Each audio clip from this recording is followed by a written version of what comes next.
And what drives you as a player while competing at this level? The desire to win. It's literally it, like action.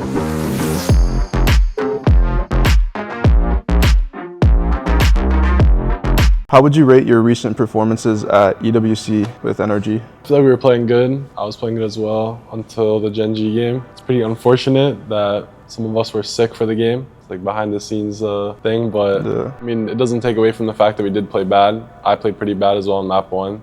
Like, we all know how we messed up. What's one lesson you've learned about yourself over the last couple games? Just not there yet. Like, I thought I was actually there, but if I was there, we would have won that game. They're like mentally or in the game? Just like in the game. Like, I feel like they were like outplaying us in ways that like I never really thought about. But you guys picked up on a lot of things, huh? Yeah. You've had some standout plays recently, especially at EWC. What goes through your mind when the pressure is there and you're in the middle of making those plays? I'm not gonna lie, I think most players can attest to this. When you're like in that situation, like the pressure is high and you're making a play, your mind kind of just goes clear. You don't really have like thoughts, you just kind of like, it's like flow state, like action. Looking back, is there anything that you would have done differently at EWC? Any specific game, any specific play? Yeah, a lot of things in the Gen.G game. I don't want to like say too much because a lot of it is like team stuff that like we're gonna fix, but there was like a lot of mistakes in that game. We actually just played bad. Yeah, do you want to name one of those mistakes that you guys made? I guess like a general note is we kind of just let them do what they want and like they controlled the whole game and we were like playing catch up basically the whole time. So yeah. Moving forward, it's not going to be like that. Even though you guys didn't make it all the way through for EWC, even qualifying for it is kind of a big step for NRG. How do you feel about it? I mean, it feels good. Like we're still proud about, you know, getting there, top 8. It's not nothing, you know, top 8 at EWC, but it would have been nicer if we just won that game. How long have you been playing Valorant? Or not even Valorant, just like gaming? Like at what age did you start gaming or taking it serious? Like seriously? Yeah. Since I was like 15. So going back to when you were 15 and taking gaming seriously, what was like your daily routine? I was in high school, so I would go to class. I'd wake up at 8. I woke up like right before school started. Like I literally like rolled out of bed and just went to school. So I woke up at 8, got to school at like 8:30, came back home at like 2:45. At some points I was working as like a swim instructor, and other times I would just get home and just play, to be honest. That's kind of it.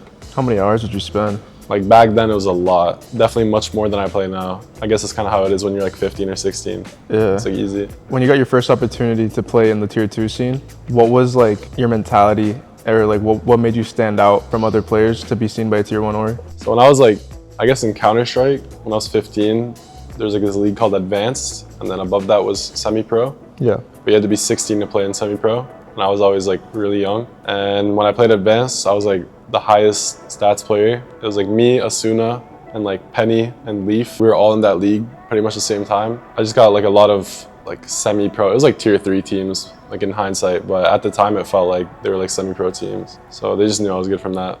Can you recall someone in your life doubting that you can make gaming into a full-time career? Yeah, like pretty much everyone.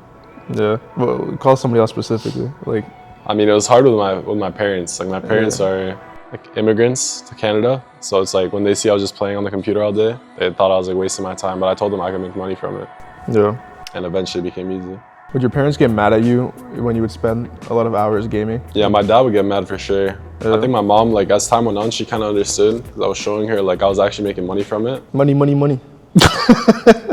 But, bro, you actually just made me lose my full train of thought. Like full train of thought. Bro, I don't know why, but that Justin Bieber dude, it's been stuck in my head. Like, what would your dad say to you, or when your mom finally started understanding, did she convince your dad that? Nah. It was never easy until I got my first contract. Actually, it wasn't even my first contract, because my first one was for $3,000 a month. At what age?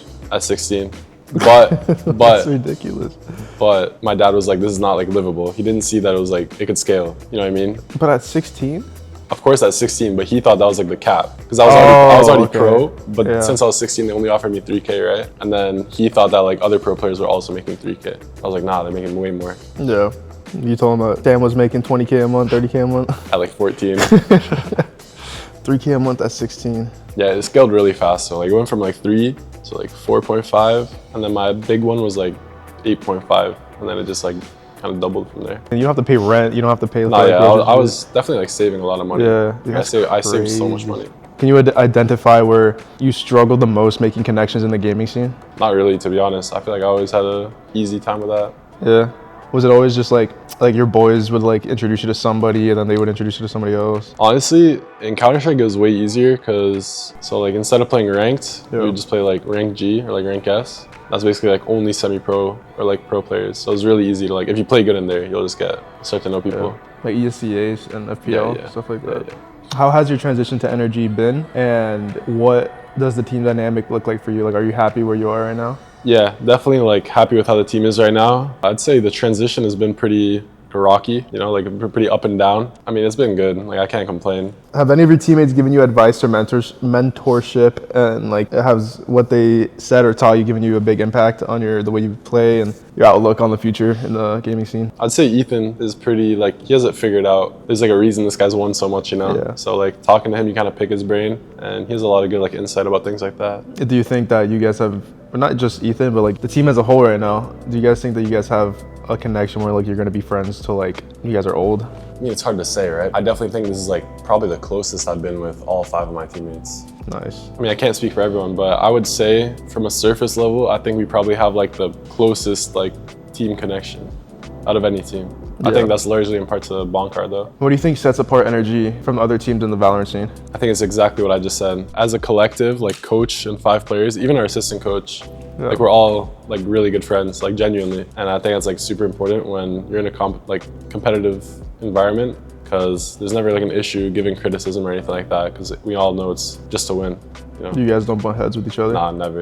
And then looking ahead to VCT champs, how are you and the team staying focused with champs coming up in the near future? Going to EWC and having it go the way it did kind of let us, 1, stay hungry, but also 2, see how close we can actually be to winning, because we know that we weren't in control in the Gen.G game, and if we were, it could have been like much different. Like, they still played really well, don't get me wrong, but like if we kind of see how close we are to being a top team, like the small things that we need to fix. So it's easy to just keep moving forward. Are there any matchups that you're worried about or that you're excited to face? I'm not worried about matchups, but... Or excited? What teams are you excited to go up against right now? I want a rematch versus Gen.G. I think that's for sure. I kind of feel that, especially like when you're playing a game and you know that you're supposed to win and that you could do better, and you guys end up losing. It's just like stuck in your head until it happens again. If it happens again, it'll be different. And what drives you as a player while competing at this level? The desire to win, like a tournament. It's literally it, like actually. What's something you wish that people knew about you? I mean, I'm not saying this is true, but like, let's say like fans think that you're cocky or that you're like self-centered or whatever. How do you like counteract that? Like, is there like a thing that like fans are saying about you, like on the I don't read it, bro. I actually don't read anything. I'm not kidding. That's why it's like hard for me to answer this, because I don't know what people like think about me. What about aura farming? Aura farming? Yeah. What do you mean? I feel like you do a lot of aura farming. How do I do a lot of aura farming? I don't know, the way you play, bro. It's like you're trying to get like the montage clip. Nah, I think, I mean, it's a pretty general answer, but I feel like it'd be nice if people knew you as a person, right? Not just as like what they see on the screen. Yeah. Like actually who you are. It's pretty like surface level. I think that's like very difficult nowadays. Like nobody really knows who you are as a person. They just like you because of what they see on. You're like a character to them. Yeah. I mean, that's kind of what these videos are for. It's just to like kind of just talk and so people can get to know you and stuff. True. If you had to describe yourself as a player in 3 words, what would they be?